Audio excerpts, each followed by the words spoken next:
नमस्ते, मेरा नाम नंद कुमार है और सभी दर्शकों से फिर से स्वागत है अपने चैनल में। तो इस बार हम बात करने जा रहे हैं जो सीरियल बॉम्ब ब्लास्ट हो रही हैं पाकिस्तान में, उसके बारे में। ये देखिए, कई सारे कारण हो सकते हैं इसके। एक कारण ये हो सकता है कि अपने आप को पाकिस्तान एक विक्टिम कार्ड खेलना चाहता हो, अपने आप को विक्टिम दिखाना चाहता हो, यहाँ कहीं ना कहीं हिंदुस्तान मिलिट्री की छवि बिगाड़ना चाहता हो, या नरेंद्र मोदी जी की छवि बिगाड़ना चाहता हो, या ये भी हो सकता है कि वहाँ के कुछ टेररिस्ट ऑर्गेनाइजेशन जो करंट सिचुएशन चल रही है उसका फ़ायदा उठाना चाहते हैं। ऐसे कई कारण भी हो सकते हैं, मगर जो मेन कारण मुझे तीन रीज़न्स जो दिख रही वो ये मेन 3 हो सकती हैं। अब हम जगह को देखें या शहरों को देखें, ये सारे शहरों में हो रहे हैं। जो बॉम्ब ब्लास्ट हो रहे हैं, सीरियल बॉम्ब ब्लास्ट हो रहे हैं, ये सारे शहरों में हो रहे हैं। और ये कंटोनमेंट के पास हो रहे हैं या हाई सिक्योरिटी जोन जहाँ पे बहुत ज़्यादा सिक्योरिटी होती है वहाँ पे हो रहे हैं। जहाँ पे इम्पोर्टेंट इंस्टॉलेशंस है, इम्पोर्टेंट ऑफिसेस हैं, वहाँ पे हो रहे हैं। तो ये एक शक पैदा करता है कि कहीं ना कहीं क्या इसमें पाकिस्तानी आर्मी इन्वॉल्व है।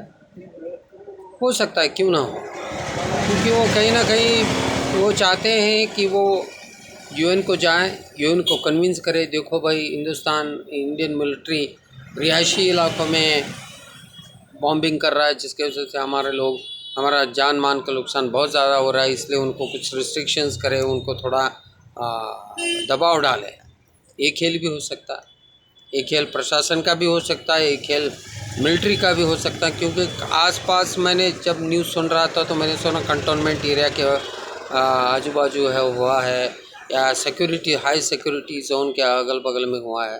तो ये तभी हो सकता है जब उस जगह तक कोई अंदर जाने तक कैपेसिटी रखता होगा। और दूसरी बात, जो निकल के आ रही है, और जो दूसरी बात जो हमें कंसिडर करना भी चाहिए कि कहीं क्या ये कोई टेररिस्ट ऑर्गेनाइजेशंस हैं जो थर्ड पार्टी हैं, जिसको पाल पोस के पाकिस्तान और पाकिस्तान की मिलिट्री ने बड़ा किया है। क्या वो सफोले हैं जो सांप बन के उनको काट रहे हैं, उनको जहर दे रहे हैं। ये भी हो सकता है, क्योंकि अभी पाकिस्तान की सिचुएशन बहुत डामाडोल है। वहाँ पे सिक्योरिटी बहुत बड़ा इश्यू है, वहाँ पे नेशनल सिक्योरिटी बहुत बड़ा इश्यू हो गया है। ना सिर्फ नेशनल सिक्योरिटी, वहाँ पे एग्जिस्टेंस ऑफ पाकिस्तान ही एक तरह से इश्यू हो गया है। तो कई सारे टेररिस्ट ऑर्गेनाइजेशंस हैं जो इसका फ़ायदा उठाना चाहते हैं, हो सकता है उन्होंने किया हो।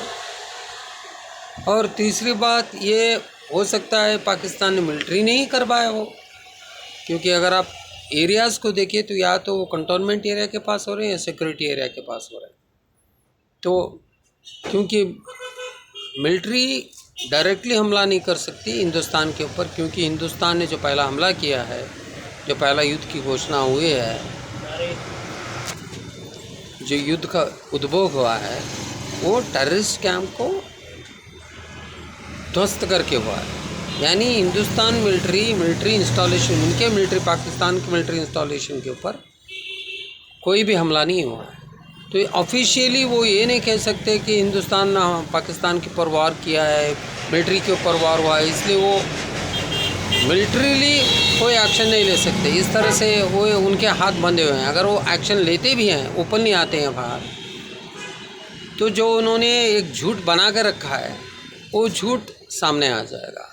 वो भी उनको एक रोक रहा है। तो इसलिए कहीं ना, और मुझे और एक बात ये लगती है कि हो सकता है ये जो फेल्ड डीप स्टेट के लोग हैं, जिन्होंने बहुत चाहा कि कहीं ना कहीं मोदी को गिराया जाए, जिनकी मंशा रही कि मोदी को गिराना, तो उन लोगों को लगता है जैसे रशिया के पुतिन को एक विलन की तरह दिखाया जाता है यूएन से, यूनाइटेड नेशन जिस तरह से पुतिन को एक विलन दिखाता है, उसी तरह से कहीं ना कहीं मोदी को और इंडियन आर्मी को विलन दिखाने की कोशिश कर रहे हैं। सो ये जब मैं आकलन करता हूँ, कई सारे टीवी में न्यूज़ देख रहा हूँ, तो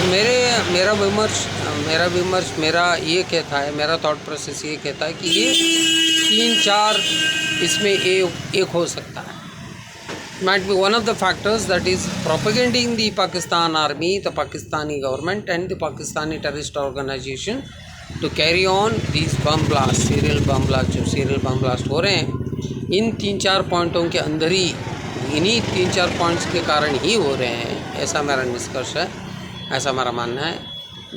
बाकी जो दर्शकों को जैसे लगा वो चाहे लाइक कर सकते हैं, कमेंट कर सकते हैं, अपने कमेंट में बता सकते हैं कि उनको क्या लग रहा है और शेयर भी कर सकते हैं। यहीं पे मेरी वाणी को विराम देता हूँ। जय भारत माता की जय। जय जय।